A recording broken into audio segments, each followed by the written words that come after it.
প্রাপ্য, কিন্তু সময় কম। ইনশাআল্লাহ পরবর্তীতে আমি সকলের নাম বলবো এবং রাজারের আমাদের কৃষক দলের নেতা এসছেন, রাজারে দিয়া একদম হাইলাইট করে দিয়ে আসবো আপনাকে। আজকে আমি এখানে মানে পরিচয় পর্ব শেষ করে দিতে চাই। এবার বলতে চাই, আপনারা কি ভালো আছেন? ইনশাআল্লাহ ঘরে ঘুমাতে পারেন? ইনশাআল্লাহ। এসে কেউ তো আপনাদেরকে ধরে নেওয়ার জন্য চেষ্টা করে না? আপনাদের কাছে কেউ চাঁদা তো রাখা যায় না? আপনাদের জায়গা তো কেউ দখল করতে আসে না? আপনাদেরকে কারণে অকারণে কেউ নির্যাতন তো করে না? আপনাদের আশেপাশে যে সমস্ত সন্ত্রাসীরা দীর্ঘ 17 বছর ছিল, তারা কি এখনো ঘুরে ফিরে চলে? ঠিক আছে, এইভাবে শান্তিতে আনন্দে ফুর্তিতে আমরা আগামী দিনগুলো অতিবাহিত করতে চাই। আর 17 বছরে আপনারা যারা ভোট দিতে পারেন নাই, তারা কি ভোট দিতে চান? জোরে হাত তুলে দেখাতে পারেন? যারা 17 বছর আগে 17 বছর বয়স ছিল, আজকে তাদের 34 বছর বয়স, কিন্তু এই 34 বছর বয়সেও কেউ ভোট দিতে পারে নাই। কি কারণে দিতে পারেন নাই বলেন তো? স্বৈরাচার ফ্যাসিস্টের কারণে। যাদের ভোট লাগতো না, যারা ভোটবিহীন অবস্থায় ক্ষমতা দখল করত, কারণ একটাই ছিল। আপনাদের আমাদের নাম বলতে চাই না, নাম সবাই জানেন। একজন নেতা বারবার করে নির্বাচিত, ভোট ছাড়াও নির্বাচিত হয়ে গেছে। আর বলতো আমি 5 বার না 6 বার 7 বার 8 বার নির্বাচিত হয়েছি। যখন 2008 সালে আমিও 2008 সালে নির্বাচন করেছিলাম। 8 সালে যখন নির্বাচনে আমিও প্রচারণায় যেতাম, সেও প্রচারণায় যেত। একটা মাইক্রোবাস ছিল, বাংলা চলা। কদিন পরে 2008 পরে 2009, 10, 11 চুরি মাইক্রোবাস, জিপ, 15 জিপ, তারপরে আরো অনেক কিছু, মানে মার্সিডিজ, এর উপরে যত কিছু থাকে, মানে গাড়ির পর গাড়ি এই মাইক্রোবাসে কোথায় গেছে। তারপরে শুধু জিপ, 15 জিপ, মার্সিডিজ সব কিছু এসে সেখানে অবস্থান নিল।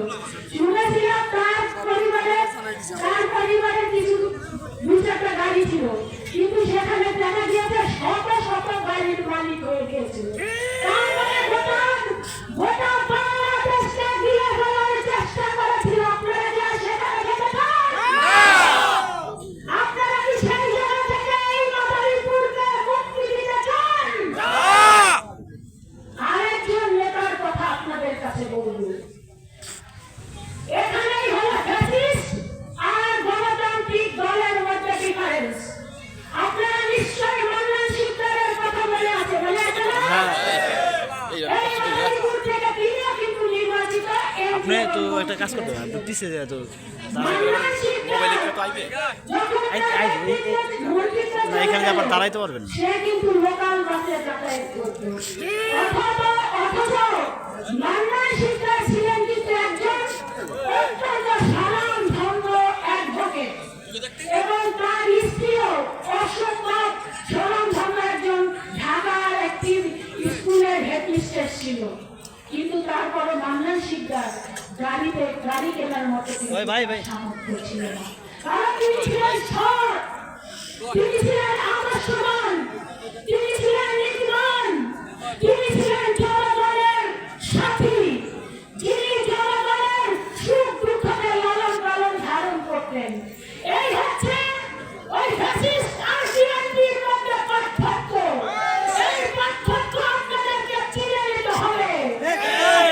আপনারা কিন্তু 40 বছর রাজনীতি করি, একদম তৃণমূল পর্যায় থেকে আপনাদের এই এলাকারই সন্তান।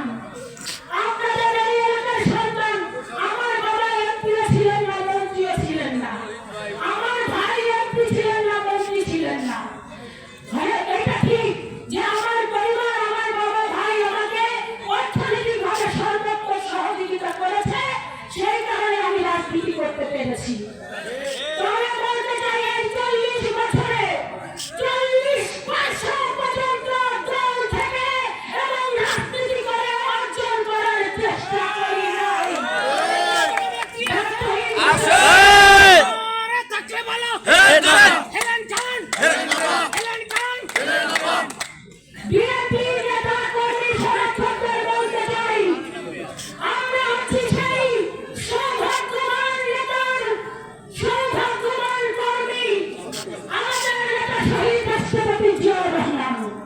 পৃথিবীর যদি দুইজন শ্রেষ্ঠ দুর্নীতিমুক্ত সৎ রাষ্ট্রনায়কের নাম ইতিহাসে উচ্চারণ করতে হয়, তাহলে অবশ্যই জিয়া রহমানের নাম উচ্চারণ করতে হয়।